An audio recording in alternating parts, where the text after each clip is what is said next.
Let's give this another shot. Today is the deadline for provincial education departments to provide enough infrastructure for schools, including enough classrooms, water and toilets. That's according to the legislated norms and standards for school infrastructure.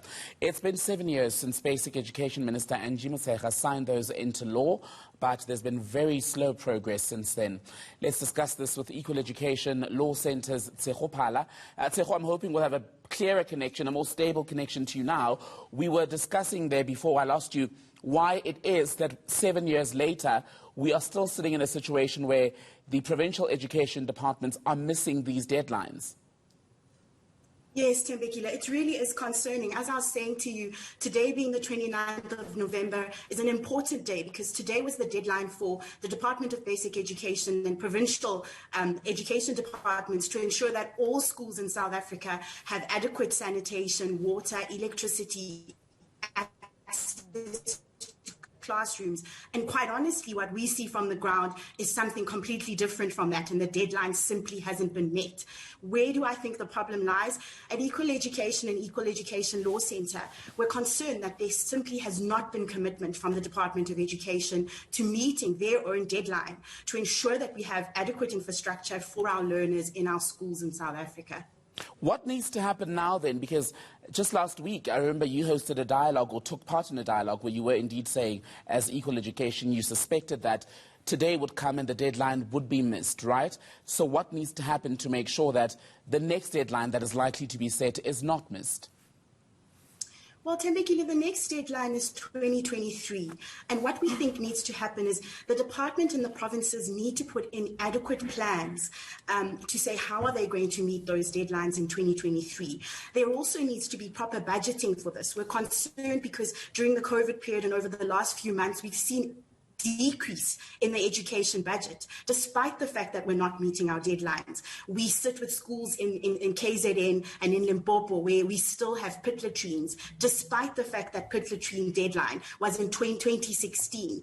And as I think about this, I'm reminded of Michael Gomate, I'm reminded of Lumka Mketwa, and quite honestly, we need better commitment from the Department of Education to meet their own deadlines and to fix our schools. And this issue is one that's even gone as far as the courts. In the Bisho High Court 2 years ago, there was a focus in the judgment on schools that were made up of entirely unsafe materials. But you wonder then, given that many other schools were in a poor state, perhaps not at that level, how many have deteriorated to completely unsafe in a 2-year period and are likely to worsen going into the new year and 2023, as you were just referring to? That's so true, Thembekile. In some instances, we've actually seen the numbers rise. So we've seen the numbers of schools which have inadequate structures rise over the years. And it's quite concerning because if we haven't been able to meet our 2016 deadline, and now we're at 2020 and we haven't met that deadline, it's concerning how then the Department of Education will meet their 2023 deadline. And it really is quite worrying.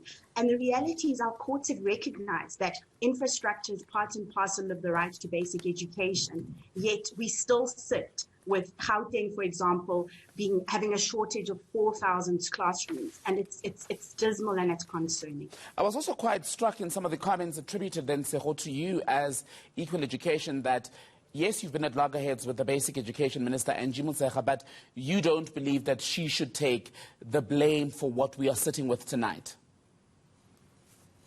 We think it's a collective, Thembekile. I think it's a collective. It sits with our provincial education departments. It sits with our treasury to ensure that our treasury puts enough money, for education. And so I think it's the whole schooling community. And so it doesn't simply rest with her. Yes, the buck stops with her, but it's also about our implementing agents. It's a whole,